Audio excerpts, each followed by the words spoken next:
Getting it real with RealChunWai on the hottest topics, frank, engaging and candid. Don't forget to like, share and subscribe.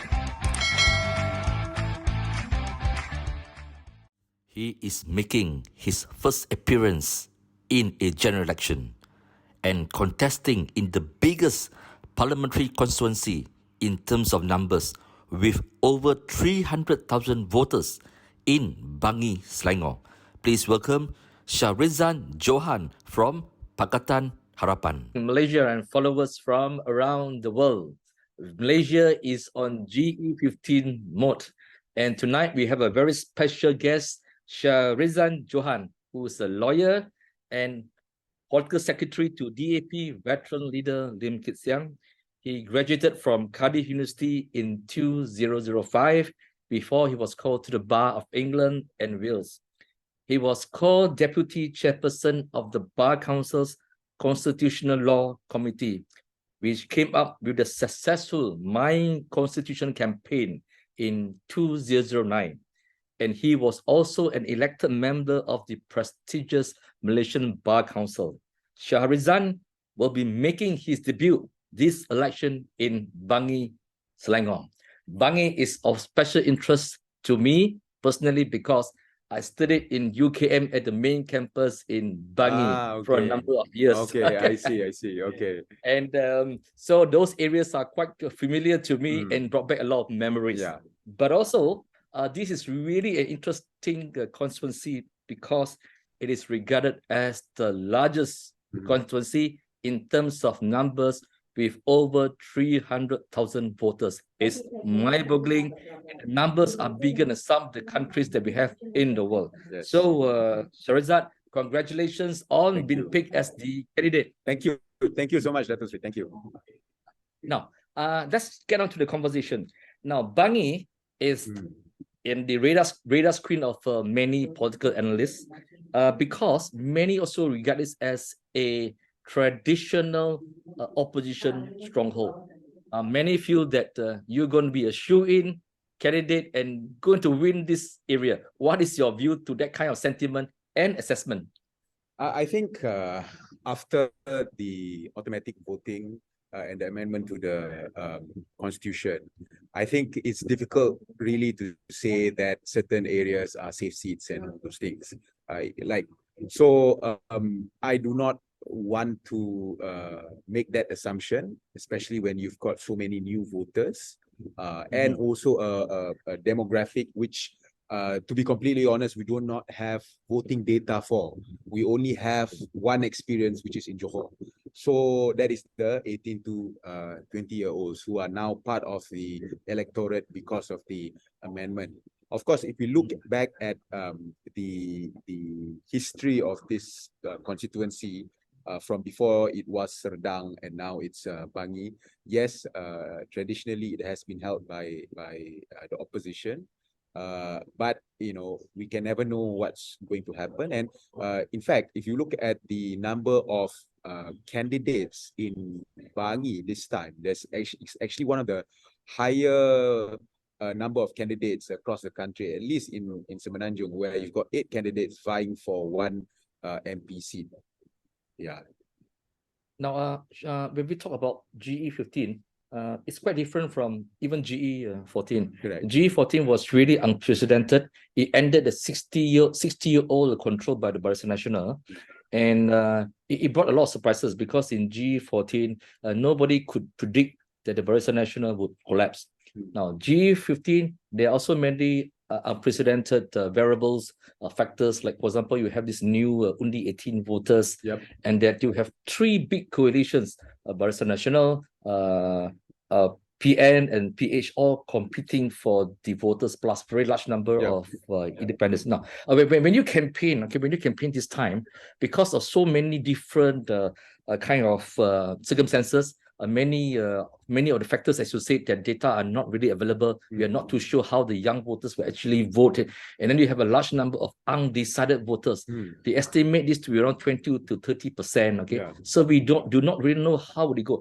When you have been campaigning for a couple of days, and even before nomination, what is your assessment on ground feelings? What do people want? I think a lot of the times people are aware. Of course, there's a lot of confusion as to the number of different permutations and also the different coalitions and so on. But I think in terms of a place like Bangi, I think the political awareness is higher than perhaps in other places. So, and of course, the fact that this has always been, at least for the past 3 elections, an opposition seat, opposition held constituency. Therefore, there's actually more recognition in terms of what Harapan stands for and who are the parties in Harapan. So, and of course, we are also the state government in Selangor. So in that sense, when you talk about what people want, I do get a sense that people do think that, you know, we need to actually have a change in terms of whether that change means change in terms of the federal government, or change in terms of, you know, from the instability of perhaps the past few years to a more stable government. But there is that hankering for change. And so I think there's always opportunity for a party or coalition like Pakatan Harapan to actually put forth a viable alternative. And we want to finish what we have started in 2018. When I look through the I've looked through maybe 4 or 5 surveys conducted by various research houses, and the number one concerns of voters are always the same. The cost of living, economic, job security. But I've also noted until now that these main concerns of Malaysians are not given that kind of attention by candidates in ceramas or in their talk shows, perhaps because they will economic matters are not sexy enough, you know. It does not bring out the excitement. Candidates cannot push up their rhetoric. Do you think that that is a fair assessment by me? I think I've actually gone for a few of the campaigns, and of course you've got the normal things like, you know, how Dato Sri Najib is in jail, corruption, and so on and so forth. But this time around, I do see a lot of focus as well on the cost of living and the economy. And I think this is because these are major concerns which have been raised by voters and will become election issues. All the parties would want to say that, you know, we offer better economic solution, we are offering a better deal for Malaysians, but we cannot run from the fact that it is an election issue, and all the parties will raise this issue, and Pakatan Harapan is no different as well. We say that what we are offering is a solution to the problems of inflation, of the stagnant economy, and so on and so forth. So yes, you will get a lot of the you know, saber rattling sort of ceramah rhetoric, but at the same time, I foresee, and I've actually seen it, that a lot of times people are talking also about cost of living issues. Now, what about the young voters? How many young voters or Undi 18 and new voters do we have in your constituency? It's about I think less than 20, less than about 15%. It's not a big. I mean, if you're talking about 18 to 20, it's not a big chunk of the 300,000 electorate. We know this, and this is actually quite normal in a lot of constituencies. But a lot of these new voters that have come in are actually those who have never been registered before. So they can range from you know, from very young to very old. But if you're talking about a bulk, a demographic, but certainly in Bangi, the bulk of people are you know, in the age group, if you want to take a bigger age group, is 18 to 39, where you know, it represents a sizable number of voters in Malaysia, in Bangi. So that's why our focus is also on young people in Bangi. That's why in terms of our strategy, apart from the normal ground campaigning, we also focus on our social media exposure, our social media game, which is important because you cannot possibly reach out to 300,000 voters. You can, you physically. So you need to be able to do it by way of all this other means in order to reach out. Mhm. So what kind of video production or what kind of TikTok or what kind of Instagram materials have you come up to reach your target audience? Of course, most of the time what we do is short video introduction videos for us to have posts every time we go for an event here and there. We will post it on our social media groups, social media platforms, and we will then spread it out. So these sort of short updates are very effective. We get high engagements from this. And I think also it helps that I have a good team managing my social media channels, which I cannot possibly do it on my own at this time. Last time I used to handle all my social media, but now the only one that I have full and uninterrupted control is Twitter. The rest are all now being handled by admins. A more professional team, right? Yeah. So I'm really thankful to them. Yeah. Now, you know that when we look at the change of in G14, we saw the beginning of social media coming to play. G15, I think that it will be even greater in frequency. Yes. One, of course, is that I've noticed that this is for the feedback after a few days from my friends and my colleagues. They noticed that the number of people attending gatherings are much more less than say GE14. One could be because people are still not very sure in wanting to go out because of the wet weather. Nobody wants to be caught in the wet weather, and people are still very very concerned about COVID-19, so they avoid crowd. Is that something that you see and that and you think that the best way and effective way, of course, is through social media? To be honest, I have been.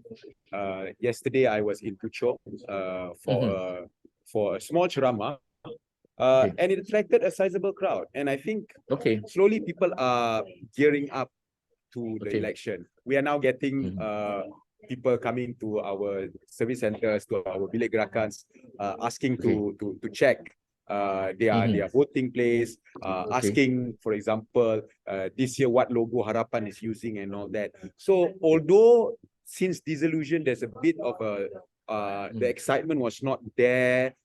It seems a bit slow.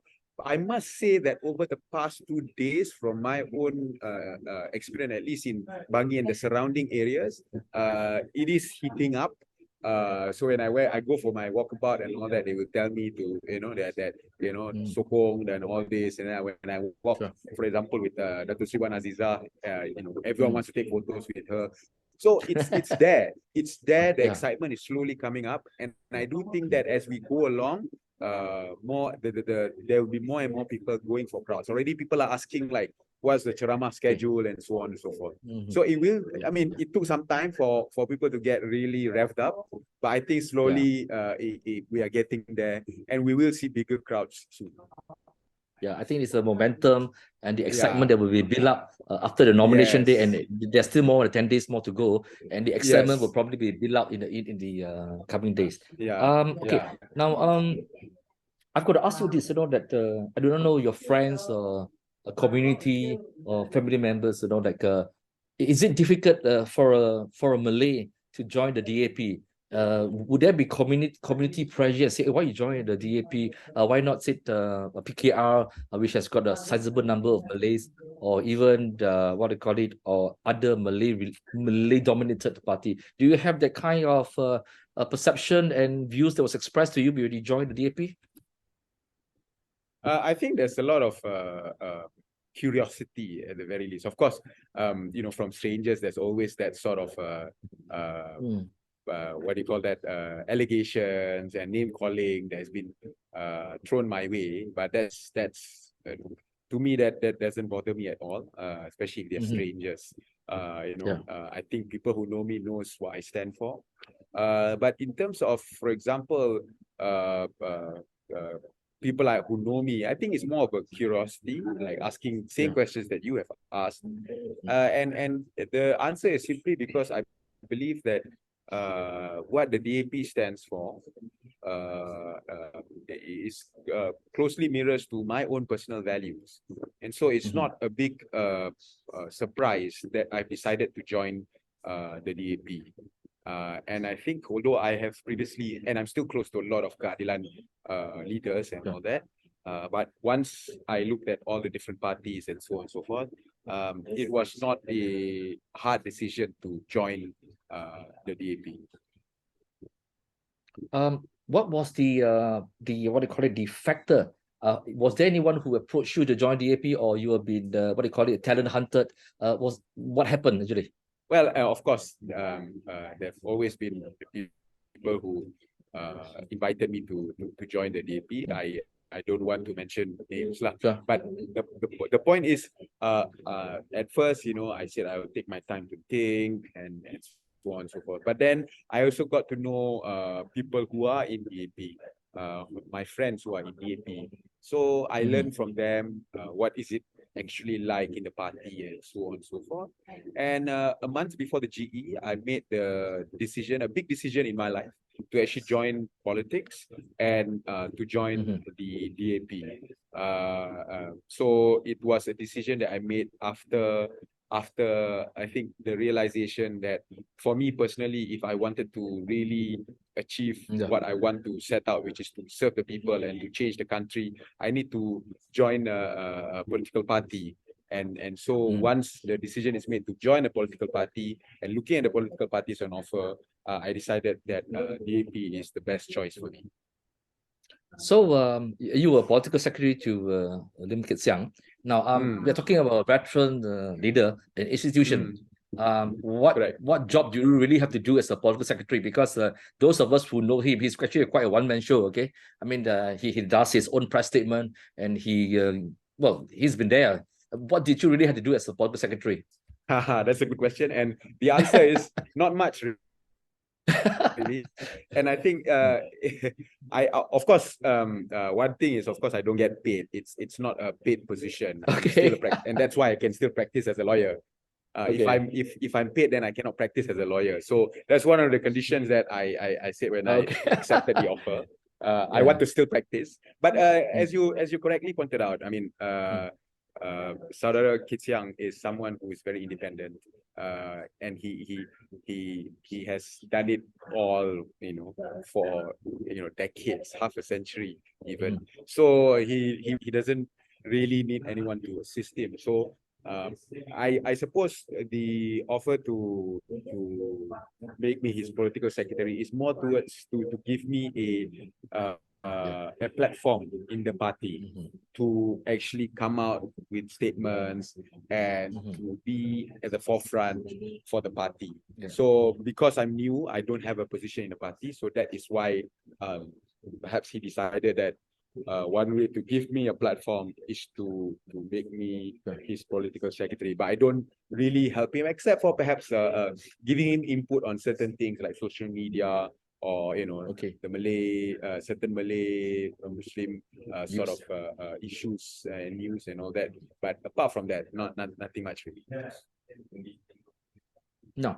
So when it comes to GE 15, how do you think that the outcome would be, given the fact that you have these three big coalitions that's going to contest this election? A lot of these the early preliminary findings says that look, it's going to be really, really tight, and they feel that it may be back to square one, where different coalition with different views, different principles, or different ideology may eventually have to end up having to find a way out of the mess and having to form a government of some kind. Okay, so it could be right now you are taking part in an election where you we have opponents of different from different parties, but at some point later there may be a situation where different parties may even have got to come together to form a government, even though it might seem to be really unbelievable. It may not happen, but it happened in GE 14,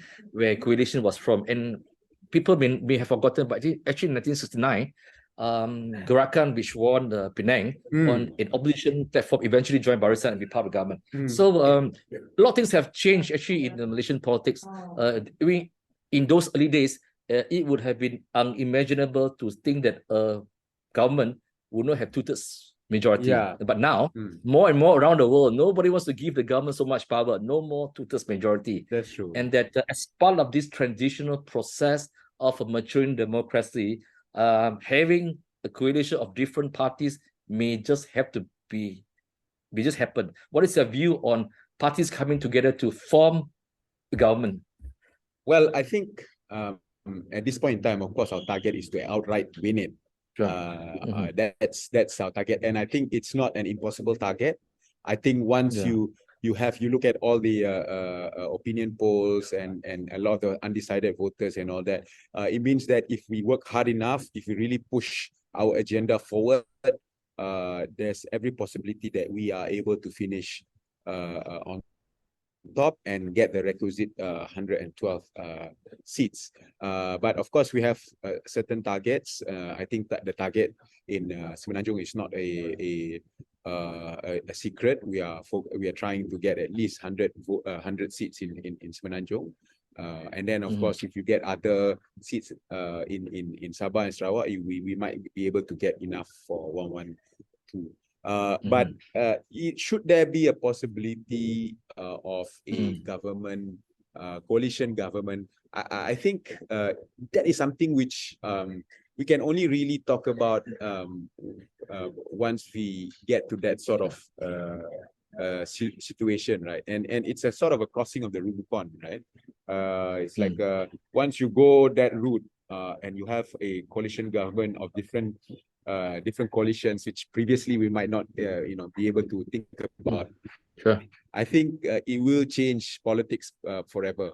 But I mean, there's always that possibility. But I think right now, we'd like to just focus on trying to win Wawantu outright. Yeah.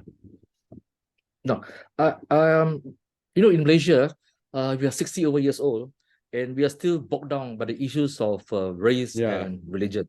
It is actually very tiresome because we are Malaysians. It doesn't matter what race you are or what religion, but the use of race and religion seems to be effective, and that's why politicians keep on using it. It must have worked.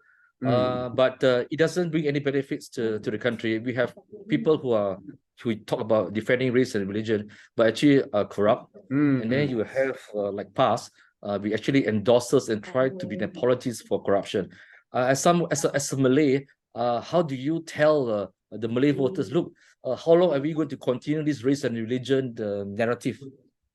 Well, that's why I think we need to have younger politicians who want to move away from this race and religion narrative.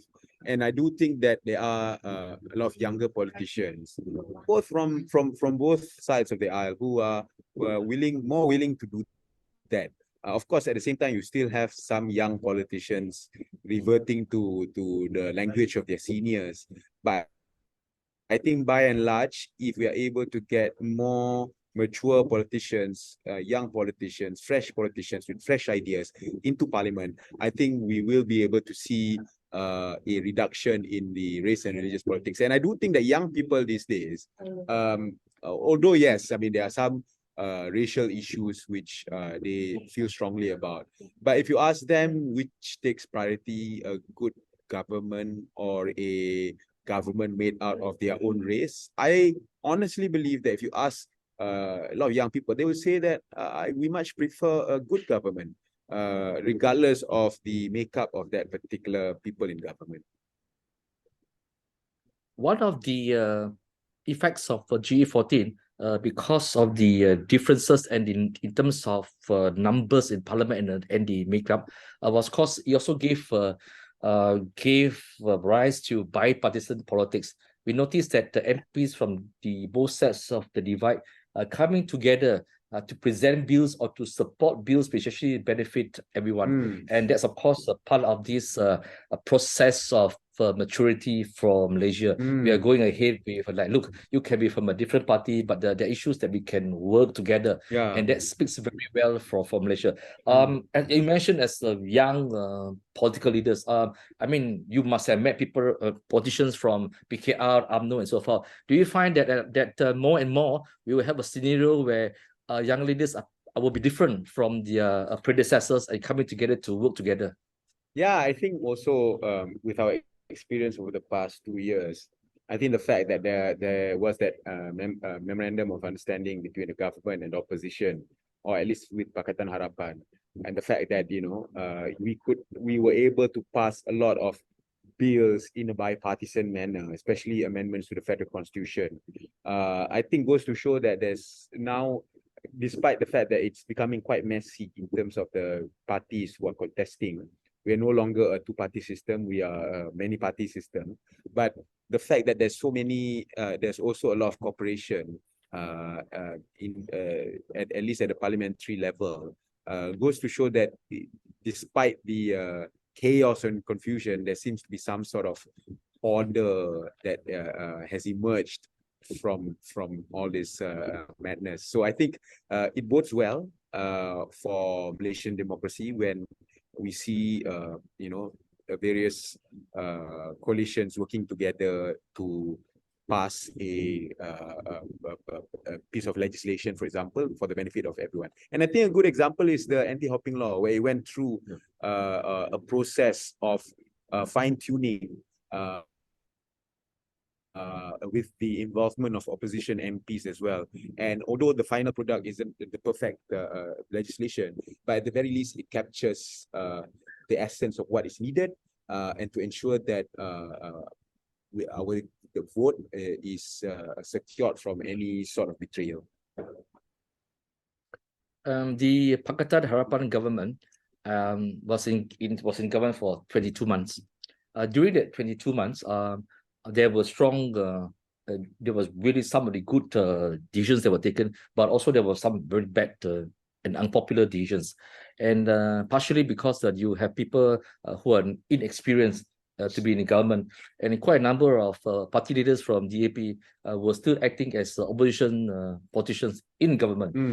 Yesterday, the Premier of Sarawak says that let's not go back to the 22 months which Pakatan was in power. What is your reaction to politicians from the opposite sides who says that, look, it was a bad experience in that 22 months? What is your response to that? I think it's a bad experience to people who have court cases, who have cases to hide. It's a bad experience for those kind of people. But if you really ask people on the street, compare the 22 months and the 27 months that is under PN and NPN or whatever it was called at that time. I think if you look at it, I think people were worse off when they under the 27 months. You look at how the inflation has going, look at the ringgit and all that. But of course, a lot of people are going to say, "Oh, these are factors outside of the control of the government." But if you want to talk about the suffering of the people, it's actually worse. People have actually lost jobs during the reign of Tan Sri Muhyiddin, and then after that under Dato' Sri Ismail Sabri. So what are they talking about actually? So this is a narrative that I think a lot of people they like to keep repeating. 22 months, what did you get and all that? But at the end of the day, I think people will realize that when it comes down to it, we did try, and there was a lot of improvements. The very fact that you have young voters being able to vote is as a result of the political will by the Pakatan Harapan government, amongst others. So the empowerment of a segment of adults which previously had no right to vote and now being given the right to vote is, I think, a powerful example of what can be done when you have a government with political will for reforms. Okay, one final question before we wrap it off. What is your final question, and what is your final message to the voters of Bangi? Well, to the voters of Bangi, I know I am a new kid on the block. I'm a new face in terms of elections. But what I bring with me is the continuation of the good work of my predecessors. Of course, certainly Dr. Ong Kiam Ming and his team, and also the good work of the three aduns in Bangi, and also the local councillors. And at the same time, I also bring the commitment of someone who is actually ready, willing, and able to serve the people of Bangi, so that I will be able to bring the voices of the people of Bangi to the national level in Parliament. So I do hope that I will be given a chance by the voters of Bangi to represent them after these general elections. Thank you, Syahredzan, for finding time. And that we look forward Thank to you. meeting again. Thank you so much to all Malaysians who are following this program. Please follow Syahredzan and myself on social media. Thank you and good night.